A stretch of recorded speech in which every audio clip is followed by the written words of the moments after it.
হিমাংশু নাথ তেখেতো আমাৰ আমন্ত্ৰণ ৰক্ষা কৰাৰ বাবে তেখেতক ধন্যবাদ জ্ঞাপন কৰিছোঁ। এয়া এগৰাকী ভাৱত প্ৰবক্তা হিমাংশু নাথ, তেখেতকো এখন গামোচাৰে আদৰে প্ৰাৰ্থনা জ্ঞাপন কৰিছে। অৰূপ শৰণীয়া ডাঙৰীয়াই, এয়া কৈলাশ শইকীয়া ডাঙৰীয়াই এয়া চেলেঙেৰে তেখেতক আদৰণি জনাইছে। আবাহনী পত্ৰ প্ৰদান কৰিছে খঞ্জনে, আৰু এয়া কৌস্তৱে এখন স্মৃতিগ্ৰন্থ প্ৰদান কৰিছে। আমাৰ মাজত উপস্থিত আছে আন এগৰাকী বিশিষ্ট সত্ৰীয়া সংস্কৃতিৰ সাধক, এগৰাকী আধ্যাত্মিক প্ৰচাৰক প্ৰবচক সচ্চিদানন্দ ৰূপায় বিশ্বত্পত্ৰ্যাদি হেতবে তাপত্ৰয়োৰ বিনাশায় শ্ৰীকৃষ্ণায় বয়ম নমঃ। আমাৰ কলাগাঁও শ্ৰী শ্ৰী কৃষ্ণ ৰাস মহোৎসৱ, এই ৰাস মহোৎসৱৰ লগত সংগতি ৰাখি যি ধৰ্মালোচনী সভা হৈছে, এই সভাত উপস্থিত থকা আমাৰ সভাপতি মহোদয় আৰু দূৰ দূৰণিৰ পৰা অহা সন্মানীয় বক্তাসকল সকলোকে আৰু সম্বৰ্ধনা কৰি থকা নহ'ল, সময়ৰ কথা আছে। আপোনাৰ ভাবে যে আমাৰ দৰে এগৰাকী মূৰ্হমতীক এই যে অকণমান সময় যে স্থান দিছে, তাৰ কাৰণে মই আপোনালোকৰ ওচৰত কৃতজ্ঞ। বিশেষকৈ আমাৰ কলাইগাঁও ৰাসৰ লগত জড়িত ৰণথলী বাগিচাৰ গগন শইকীয়া বাপ, তেওঁক মই ধন্যবাদ জনাইছোঁ যে তেওঁ এটা ফোন কৰিলে বোলে যাব লাগে কলাইগাঁও ৰাসত, অকণমান কিবা ক'ব লাগে। মই বোলো ভাগৱতহে চাওঁ, কৈছে ভাগৱতৰ ওপৰত কি পাইছা তাকে ক'বা, আৰু তাৰ কাৰণে আজি আপোনালোকৰ মাজত আহিলোঁ। প্ৰভুসকল, এই যে ৰাসৰ কথা, এই ৰাগ হ'ল ৰস, আকাৰ দিছে ভগৱন্ত কৃষ্ণই এই ৰাসক, হৰি নামৰ ৰসক আকাৰ দিছে, যাৰ কাৰণে এই ৰাগ হ'ল হৰি নামৰ ৰসেই ৰাগ। মোৰ উপদেশী গুৰু সত্ৰাধিকাৰ ৰিজু পাঠক প্ৰভু ঈশ্বৰ, তেওঁৰ পৰা যি বিদ্যা লৈছোঁ বা যি কথা শুনিছোঁ, সেইখিনিকে আপোনালোকৰ মাজত কিছু ব্যক্ত কৰা হ'ব। ও শৰৎ কালৰ ৰাত্ৰি অতি বিতোপন, ৰাখ ক্ৰিয়া কৰিতে কৃষ্ণৰ ভৈল মন। শৰৎকালৰ যি পূৰ্ণিমাৰ নিশা, আৰু সেই পূৰ্ণিমাৰ নিশা সেইদিনা জোনটোৱে ইমান উজ্জ্বল হৈছে যেন জোনৰ যিমানখিনি পোহৰ আছে সেই শৰৎকালৰ পূৰ্ণিমাৰ নিশা তেওঁ ব্যক্ত কৰিছে। ভগৱন্ত কৃষ্ণক গোপীসকলে স্বামী হিচাপত পাবৰ কাৰণে কাত্যায়নী ব্ৰত কৰিছে। আই ভগৱতীক প্ৰাৰ্থনা কৰিছে যে হে আই, এই নন্দৰ ঘৰৰ এই যে কৃষ্ণ, তেওঁক আমি স্বামী হিচাপত পাব খোজো। স্বামী মানে আমি চবে প্ৰকৃতি প্ৰভুসকল, স্বামী হ'ল এজনেই আছে, সেইজনে হ'ল পৰম ব্ৰহ্ম ঈশ্বৰ কৃষ্ণ। আৰু গোপীসকলে তেতিয়া কাত্যায়নী ব্ৰত কৰি তেতিয়া তেওঁলোকে মানে জলক্ৰিয়া কৰিছে, তাতে নামিছে। তেতিয়া সেই নন্দৰ ঘৰৰ ভগৱন্ত কৃষ্ণ তেতিয়া আহিলে। ইয়াৰ আগত দেৱী ভগৱতীয়ে ভগৱন্তক স্তুতি কৰিছে যে হে প্ৰভু, যে তোমাৰ ভক্তসকলে তোমাক পাব বিচাৰিছে, তোমাৰ ভক্তসকলে তোমাক স্বামী হিচাপত পাব খোজে, তোমাক আৰাধনা কৰি আছে। হে প্ৰভু, তুমি দেখা দিব লাগে। আৰু তেতিয়া তৎমুহূৰ্ততে ভগৱন্ত কৃষ্ণ আহি মানে গোপীবিলাকৰ বস্ত্ৰবিলাক লৈ তেওঁ গছত উঠি গ'ল। তেতিয়া গোপীসকলে ক'লে বোলে যে তুমি কিয় বস্ত্ৰ নিলা? ভগৱন্তই ভাবিছে বোলে এতিয়াও এওঁলোক যোগ্যতা হোৱা নাই। তাৰমানে যাৰ বিষয়ী বস্ত্ৰক লৈ বোলে কোনে কি পিন্ধিছে, কোনে কি খাইছে, যাৰ বিষয়ী ভাৱবিলাকক লৈ ব্যস্ত থাকে, তেওঁ কেতিয়াও ঈশ্বৰক পাব নোৱাৰে। আৰু তেতিয়া ভগৱন্ত পুৰুষে ভাবিলে বোলে নাই নাই, তোমালোকে আৰু নোপোৱা, এই বুলি তোমালোকৰ বস্ত্ৰ লাগে যেতিয়া মই দিছোঁ, এই বুলি ভগৱন্তই বস্ত্ৰখিনি দিলে আৰু তেওঁ যাবলৈ ওলাল। আৰু গোপীসকলে কৈছে যে হে কৃষ্ণ, তুমি ক'ত যোৱা? তোমাকতো আমি স্বামী হিচাপত পাব খোজো। তেতিয়া গোপীসকলে কৈছে যে হে প্ৰভু, যে তোমাক আমি স্বামী হিচাপত পাব খোজো, বৰণ কৰিব খোজো, তাৰ কাৰণেইতো আমি ব্ৰত কৰি আছো। ভগৱন্তই কৈছে বোলে নহয়, তোমালোকৰ এতিয়াও মোক স্বামী হিচাপত পোৱাৰ কাৰণে যোগ্যতা হোৱা নাই। বোলে কেতিয়া হ'ম, যেতিয়া মই বংশীত ধ্বনি কৰিম তেতিয়া তোমালোকে মোৰ ওচৰত আহিবা, এতিয়া তোমালোক মোক স্বামী হিচাপত পাবৰ কাৰণে সক্ষম হোৱা নাই। আৰু তেতিয়া যে ভগৱন্ত কৃষ্ণই কি কৰিলে, এই শৰৎকালৰ নিশা তেওঁ বংশীত ধ্বনি কৰিলে। আৰু গোপীসকলে কোনোবাজনীয়ে গাই খিৰাই আছে, কোনোবাই বাচ্চাক গাখীৰ খুৱাই আছে, কোনোবাই এনেকে শহুৰ শাহুৰক সেৱা দি আছে। এই যোনে যি কৰি আছে, যে বংশীত ধ্বনি কৰিলে, বংশীত ধ্বনি শুনাৰ লগে লগে জোৰ গোপী একদম হাবি বননিৰ মাজে মাজে আহি ভগৱন্ত কৃষ্ণৰ ওচৰ চাপিছে। আৰু তেতিয়া ভগৱানে প্ৰশ্ন কৰিছে, হে গোপীসকল, ভয় দেখুৱাইছে বোলে, হে গোপীসকল, তোমালোক কিয় আহিলা এই ৰাতি? প্ৰভুসকল, যদি আজি মোক ইয়াতে নিমন্ত্ৰিত অতিথি হিচাপত মাতিছে, যদি অহাৰ পিছত যদি মোক সোধে বোলে প্ৰভু আপুনি কিয় আহিল ইয়াতে, এনেকে যদি সোধে আমাৰ কেনেকুৱা ভাৱ হলহেঁতেন। ঠিক তেনেকুৱা ভগৱন্তই কৈছে যে মই যিদিনা বংশীত ধ্বনি কৰিম সেইদিনা তোমালোক আহিবা। আৰু আজি গোপীসকল আহিছে তেওঁলোকৰ ওচৰত। এতিয়া গোপীসকলক কৈছে বোলে তোমালোক কিয় আহিলা? বোলে এই ৰাতিখন তোমালোকে দেখা নাই নে? এই বাঘ সিংহ ঘোং কিমান বিলাক আছে, এই ইমান হিংস্ৰ জীৱ জন্তু বিলাকৰ মাজত তোমালোক আহি আছা। তেতিয়া গোপিনীসকলে মনে মনে এইটোৱে এইটোৱে চাৱনি কৰিছে, চাইছে, বোলে কি হ'ল, নে আমাৰ শুনাতে কিবা ভুল হৈছে নেকি? প্ৰভুসকল, শুনা মানে কেনেকুৱা হৈছে, যেনিবা আমি এনেকে বহি আছো মানুহবিলাক, যে তেওঁলোকৰ গোপিনীসকলেহে শুনিছে, কিন্তু তেওঁলোকৰ ঘৰত থকা বাকী পৰিয়ালে কিন্তু এই কৃষ্ণৰ বংশীত ধ্বনি নুশুনিলে। এই বংশীত ধ্বনি হৈছে প্ৰভুসকল আমাৰ এই ডেৰৰূপী এই মানে বাঁহীটো। বাঁহীত যেনেকুৱাকে 9টা ফুটা থাকে, আমাৰ দেহাটো 9টা ফুটা আছে বা 9খন দৰ্জা আছে। যে ভগৱন্ত কৃষ্ণই যিদিনালে আপোনাৰ ভিতৰত আত্মাৰূপে থাকি যিদিনালৈ আপোনাক ফুকাই ৰাখিব, মুখ ফুকাই ৰাখিব, তেতিয়ালৈকে তই তই মই কৰি থাকিব পাৰিম। আৰু যিদিনা ভগৱন্তই এই বাঁহীটোত ফুকুৱা বাদ দিব, সেইদিনা আপুনি মই যিমান যি দেখুৱায়ো ইয়াত লাভ নহব। গতিকে এই হল বংশীত ধ্বনি। আৰু তেতিয়া গোপীসকলে আহি তেতিয়া ঈশ্বৰ কৃষ্ণক মানে যেনেকুৱাকে লগ ধৰিলে, লগ ধৰাৰ পিছত প্ৰথমতে বাঘ সিংহৰ ভয় দেখুৱালে, তাৰপিছত ক'লে বোলে তোমালোকেতো এইবিলাক শাস্ত্ৰৰ বিৰুদ্ধ হৈছে, নীতি বিৰুদ্ধ হৈছে, তোমালোককতো কলংকিতা বুলি ক'ব। সেইটোতো গোপীসকলে মানি নলয়। তাৰপিছত স্বামীৰ ভয় দেখুৱাইছে, কোনোবা তোমালোকৰ ঘৰৰ পৰিয়ালবিলাকে তোমালোকক ককৰ্থনা কৰিব, তাৰো ভয় দেখুৱালে। গোপীসকলে ক'লে যে হে প্ৰভু ভগৱন্ত, যে তোমাক এইখিনিতে মই এটা কাহিনী কওঁ। এগৰাকী ইমান প্ৰতিব্ৰতা নাৰী আছিলে, সেই নাৰীগৰাকীয়ে স্বামী সেৱা কৰিছিলে।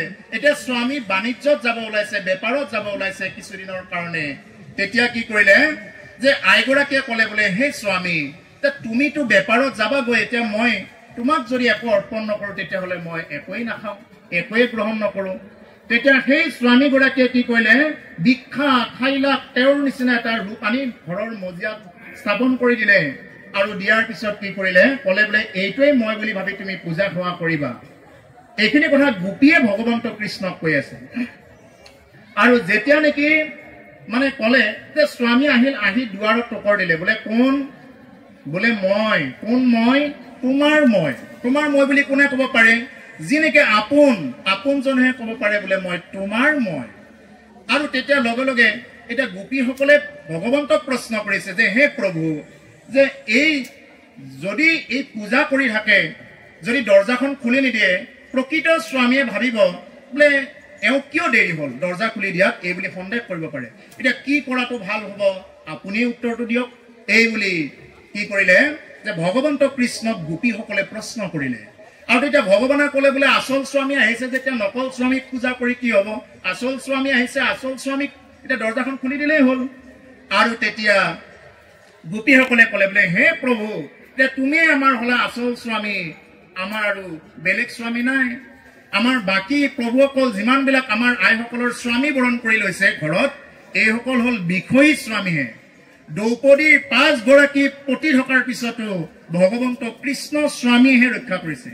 সেইকাৰণে আমি সকলোৱে কওঁ স্বামী ৰাম নেৰুৱাৰ চৰণ নতুমাৰ। হে স্বামী ৰাম, আমি চবেই কওঁ সেইকাৰণে স্বামী। আৰু তেতিয়া গোপীসকলৰ লগত কি কৰিছিলে যে ভগৱন্ত উপায় নাপায় ৰাস লীলা কৰিলে, আৰু এই ৰাস লীলা কি কৰিছে, ভগৱন্তই চৰণ চলাইছে আৰু গোপীবিলাকে নাচিছে। আপোনাৰ সবে শুনিছে, এই চৰণ চলাই অনুপুৰ বজাই মধুৰ মধুৰ ভাষে প্ৰাণী গোপাল গোৱালি পাৰাতে নাচে, প্ৰাণী গোপাল গোৱালি পাৰাতে নাচে। ভগৱন্তৰ চৰণ চলাইছে আৰু গোপীসকলে নাচিছে। চৰণত যিমানে ৰুণু জুনু ধ্বনি হয়, প্ৰভু অকল ভগৱন্তৰ চৰণত যি ৰত্নৰ নুপুৰ আছে, এই নুপুৰৰ ধ্বনি যিমানে হয়, এই হল বেদৰ তত্ত্ব। বেদ গণে কি কৰে, ভগৱন্তৰ চৰণত থাকি বেদত ধ্বনি কৰি ৰাখে। আৰু গোপীসকলে নাচিছে এনেদৰে। নাচোতে নাচোতে গোপীসকলৰ মনত এটা সময়ত তেওঁলোকৰ অহংকাৰ আহি গল, বোলে এওঁ আমাক ভাল পাইহে আহিছে নেকি, আমি বহুত ভাল দেখা। আৰু তেতিয়া লগে লগে ভগৱন্ত কৃষ্ণ অন্তৰ্ধান হৈ গল। প্ৰভুসকল যিদিনা ৰাস লীলা হৈছিলে, সেইদিনা একদম চন্দ্ৰই যিমান পোহৰ দিব লাগে সিমানখিনি পোহৰ দিছে। আৰু সেইকাৰণে আজিও বিদ্যমান, কিছুদিন আগতে এই পোহৰটো আমি দেখিব পাইছো। গতিকে যে ভগৱন্ত কৃষ্ণৰ এই ৰাস লীলা চাবৰ কাৰণে কৃষ্ণৰ ভায়েক মানে ককায়েক বলৰাম আহিছিলে, আৰু মহাদেৱ শিৱ আহিছে বোলে ৰাস লীলা চাব যাওঁ। আহি দেখা পায় বলৰামে বোলে যত গোপী তত কৃষ্ণ। এতিয়া বলৰামে কি কৰিলে, বোলে মই কি কৰো, কৃষ্ণৰ ভাও লওঁ। এই বুলি বলৰামে কি কৰিলে, তেওঁ হুবহু কৃষ্ণৰ ভাও এটা ললে। আৰু কিন্তু যদিও লৈছে, কিন্তু হুবহু কৃষ্ণৰ যেন নেদেখি। কাৰণ কৃষ্ণৰ কি আছে, কেইটামান ভাজ আছে, 3টামান ভাজ আছে। কৃষ্ণৰ নামটোতো ভাজ, আৰু তেওঁৰ দেহাটোতো তাৰমানে কি এনেকে বহুকেইটা ভাজ দি থাকে। আৰু কিন্তু পুৰুষোত্তম মৰ্যাদা পুৰুষোত্তম ৰামৰ কি নাই, ভাজ নাই। তেওঁ ফটোখনতো ধুনীয়াকে ৰৈ থাকিব, আৰু নামটো খুব ধুনীয়া, যি ভাষাত লিখিলেও একদম সৰল শব্দৰে লিখি দিব পৰা যায়। হল ৰাম আৰু কৃষ্ণ। তেতিয়া বলৰামে আহিলে, বোলে মই ৰাস লীলা চাম, আজি কেনেকৈ ৰাস লীলা কৰিছে ভগৱন্ত কৃষ্ণই। আৰু এইফালে দেৱাদিদেৱ মহাদেৱ শিৱ আহিছে, বোলে মই গোপী হৈ যাওঁ। এই বুলি সেইকাৰণে যে এতিয়াও মহাদেৱক কি বুলি কোৱা হয়, গোপেশ্বৰ মহাদেৱ বুলি কোৱা হয়। গোপেশ্বৰ মহাদেৱ মানে গোপী হৈ পেলাই কি কৰিছিলে, মহাদেৱে আহিছিলে। আহি দেখা পালে যে মায়া দৃষ্টিৰে দেখা পালে তেওঁলোকে যে এইজন বলৰামহে, খালি থকাজন বলৰামহে, বোলে মই কাৰ লগত নাচিম। সেইকাৰণে কি কৰিছে তেওঁলোকে, বলৰাম আৰু মহাদেৱ শিৱই কি কৰিছে, দুইজনে ৰাস লীলাত নৃত্য কৰিছে। আৰু এই বিৱৰণ আপোনাৰ সবে পাব। গতিকে যি কি নহওক প্ৰভুসকল, এই ৰাস লীলা হল আত্মা পৰমাত্মাৰ লীলা। কলে শেষ নহয়, কাৰণ আমাৰ বিশিষ্ট বক্তা আছে। আমাৰ যিহেতু সময় কম, আমি অকণমান সময়ৰ কাৰণে অহা হয়। এই ৰাস লীলা কব গলে বহুত দীঘল হয়, কিন্তু কাকো আমনি দি কবৰ ইচ্ছা নাই। এজন বিখ্যাত মানে সাহিত্যিকে ভাষণ দি থাকোঁতে কৈছে, কোনোবাই যদি ঘড়ীটো চাই দিয়ে তেতিয়া মই বুজি পাওঁ যে মোৰ কথাখিনি হয়তো কাৰোবাক আমনি কৰিছে। এজন বিখ্যাত সাহিত্যিকে এনেদৰে কৈছে। গতিকে যদি আমাৰ মানুহ বা আমাৰ বাপ বান্ধৱ আই মাতৃ সবাই যদি আমনি পাই যায়, তেতিয়াহ'লে আমাৰো মনত দুখ লাগিব। যি কি নহওক, হে প্ৰভুসকল, এই ৰাস লীলা হল থোৰতে ক'ব গ'লে আত্মা পৰমাত্মাৰ মিলন, বিষ্ণু বৈষ্ণৱৰ মিলন। আৰু এই মিলনত কি হৈ আছে যে আমি এতিয়া বহুতে আহিছো বোলে ৰাসত বোলে বুট ভাজা খাম, মিনা বজাৰত উঠিম, চাওমিন খাম, হিট মাৰিব আহিছে কিছুমানে। ৰাগ ব্যৱস্থা এনেকুৱা নহয়। এই ৰাগ হল আত্মা পৰমাত্মাৰ মিলন। যিয়ে নেকি নিজৰ আত্মাক চিনি পালে, সমস্ত ভূততে যেতিয়া নেকি বিষ্ণু বুদ্ধি মানে দেখা পাব, এই হব ৰাসৰ প্ৰকৃত লক্ষণ। সেইকাৰণে মহাপুৰুষে কৈছে, এই সমস্ত ভূততে বিষ্ণু বুদ্ধি নো যাৱে, ও কায় বাক্য মনে অভ্যাস কিবায়ে সি ভাবে। সমস্ত ভূততে যাতে আমাৰ বিষ্ণু বুদ্ধি আহে। যিমান বিলাক মানুহ আহিছে ইয়াত চবেই বিষ্ণু, চবৰ ভিতৰতে ঈশ্বৰ সত্তা আছে, কিন্তু আমি নিজক নিচিনাৰ কাৰণত আমি তেনেকুৱাকে আছো। যি কি নহওক, এই ৰাসৰ ওপৰত স্বামী বিবেকানন্দই এটা কথা কৈছে। বহুতে প্ৰশ্ন উঠাইছিল, ৰাজা ৰামমোহন ৰায়ে প্ৰশ্ন উঠাইছে, বোলে ৰাজ পঞ্চধ্যায়ৰ মধ্যে এটা অশ্লীল কথা দেৱাৰ কি প্ৰয়োজন ছিল? আৰু স্বামী বিবেকানন্দই কৈছে যে যিনি রাজপঞ্চোধ্যায়ের কথা জানে না তারা ভাগবতের কিচ্ছুই জানে না। যারা রাজপঞ্চোধ্যায়ের কথা জানে না তারা ভাগবতের কিচ্ছুই জানে না। গতিকে আমি ভাগৱতৰ কথা যদি জানিব লাগে, ৰাগ পঞ্চোধ্যায়ৰ কথা আমি গভীৰভাৱে বিশ্লেষণ কৰিব লাগিব, তেতিয়াহে আমি কি পাম, এই ৰাসৰ মহত্বৰ কথা বুজি পাম। যি কি নহওক, শেষত হে বাপ বান্ধৱ আইমাতৃ সমস্ত জনা, মই আৰু সময় নলওঁ। আমাৰ বক্তা আছে, বহুত আমোদ দিব। ND24ৰ পৰা আহিছে ৰাজদীপ বাইলুং বৰুৱা বাপ, গতিকে তেওঁ খুব সুন্দৰভাৱে ক'ব। শেষত এটি মহাপুৰুষৰ ঘোষাৰে আমাৰ এই মানে যি নেকি ৰাসৰ ওপৰত যি বক্তব্য দিব দিছে, আমাৰ জ্ঞানেৰে ঢুকি পোৱাখিনি কিছু অকণমান দিবৰ কাৰণে চেষ্টা কৰিলোঁ। সময়ৰ কাৰণে আৰু বিশেষ কোৱা নহ'ল। কৃষ্ণ শংকৰে গুৰু মোৰ